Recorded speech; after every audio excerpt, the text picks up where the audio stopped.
بسم اللہ الرحمن الرحیم۔ طاغوتی طاقتیں کیا ہیں، کیا کر رہی ہیں، کیا کرتی رہی ہیں، کیا کر سکتی ہیں؟ تو سب سے پہلے اس پر ہم بات کرتے ہوئے طاغوت کا تصور واضح کریں گے کہ طاغوت ہے کیا۔ ابھی ٹی وی پہ چلنے والے کسی ایک پروگرام کی وجہ سے یہ تصور ایک دم سے بڑا ہائی لائٹ ہوا، اس پہ سب نے اپنی اپنی رائے دی۔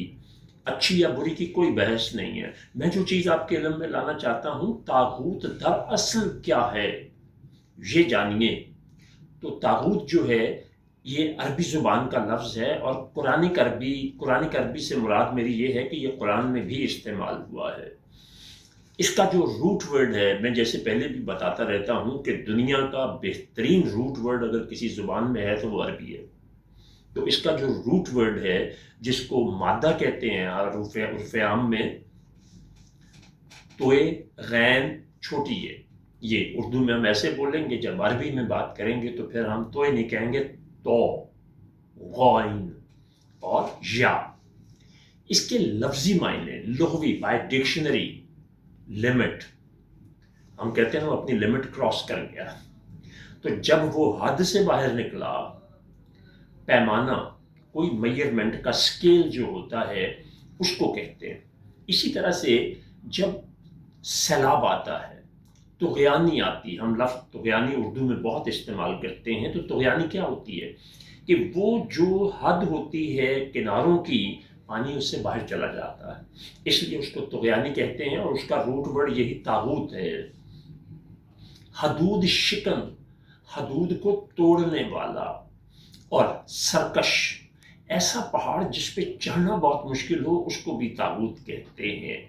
اور یاد رکھیے، متکبر، احمق، سرکش اور انتہائی سخت گیر ظالم قسم کے شخص کو بھی یہ جو ہے طاغوت کہتے ہیں۔ اب آپ یہ دیکھیں کہ اس کے معنی کتنے برے ہیں۔ اور پھر بجلی کی شدید کڑک جو انسان کو ڈرا دیتی ہے، اس کے دل میں خوف پیدا کرتی ہے، نیگیٹو والا، اس کو بھی طاغوت کہتے ہیں۔ مہیب طوفان میں بادو باراں، اس کو بھی جو ہے وہ طاغوت کہا جاتا ہے۔ سرکش، یہ تو وہاں کے کلچر میں اس کے معنی ہیں۔ اب آئیے، قرآن نے مختلف صورتوں میں اور آیات میں یہ لفظ جہاں استعمال ہوا ہے، وہاں اس سے کیا مراد لیا گیا؟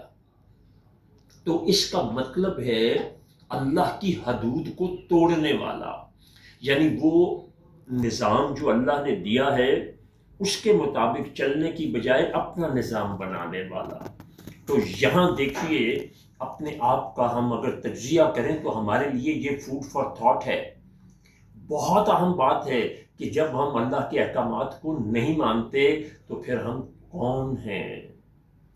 اللہ کے احکامات کی بجائے کسی اور کے احکامات کو ماننے والا، تو یہاں دیکھیے کہ وہ شرک کا مرتکب بھی ہوتا ہے، کیونکہ وہ اللہ کے پیرلل کوئی اور سسٹم لے کر آ رہا ہوتا ہے، اس کے مطابق اپنے معاشرے کو، ملک کو اور چیزوں کو چلانا چاہتا ہے۔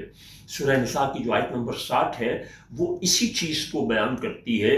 سورہ نساء کے مقابل لے کر آنا، ان کمپیرزن، اللہ کی حدود کا جو اس نے نظام دیا ہے، سسٹم دیا ہے زندگی کو گزارنے کا یا کسی بھی کام کرنے سے متعلق، اس کے مقابلے میں اپنا سسٹم لے آنا، اس کو بہتر سمجھنا، نہ صرف بہتر سمجھنا بلکہ اس کو بڑھاوا دینے کے لیے اس کو پروموٹ کرنا، اس پہ کنونس کرنا، اس پہ اڑ جانا، جو میں نے آپ کو معنی بتایا نا، احمق، متکبر، اپنی بات پر اڑنے والا، انتہائی سخت گیر۔ تو دیکھیے ہمارے ارد گرد جتنی بھی چیزیں ہم دیکھ رہے ہیں وہ ساری کہیں وہ تو نہیں ہے طاغوت۔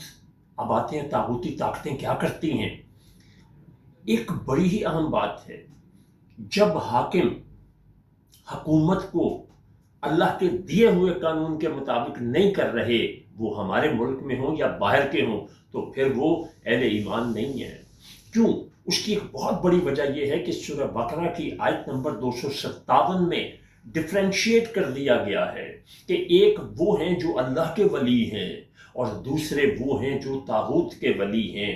یعنی شیطان کے سرکش جو ہے وہ شیطان کے بھی یہی معنی ہیں، سرکشی کرنے والا، کہنا نہ ماننے والا، نافرمانی کرنے والا۔ تو وہ آپ یہ دیکھیے کہ اللہ کے مقابلے میں اللہ نے کہہ دیا کہ میرے ولی ہیں تو یہ کریں گے، شیطان کے ولی ہیں، طاغوت کے ولی ہیں تو پھر یہ کریں گے۔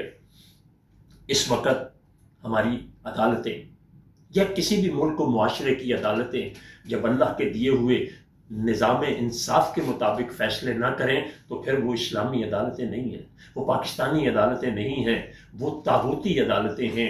کوئی بھی ادارہ، کوئی بھی ملک، کوئی بھی شخص جب حدود اللہ کو توڑ کر ان سے باہر آ کر اپنا کچھ کرنا چاہے تو اس کو طاغوتی کہا جاتا ہے۔ میں ایک بڑی اہم بات کی طرف آپ کی توجہ دلانا چاہتا ہوں جو خود میں نے رمضان کے مہینے میں دیکھی۔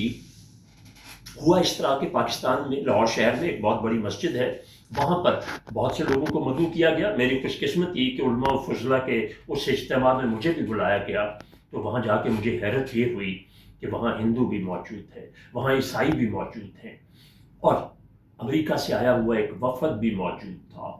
دیکھیں، آپ صلی اللہ علیہ وسلم کے اس عمل کو نس بنانا کہ آپ صلی اللہ علیہ وسلم نے عبادت کی اجازت دی تھی، تو یاد رکھیں اہل کتاب کو دی تھی، عبادت کی اجازت دی تھی، مسجد کے اندر تبلیغ کی اجازت نہیں دی تھی۔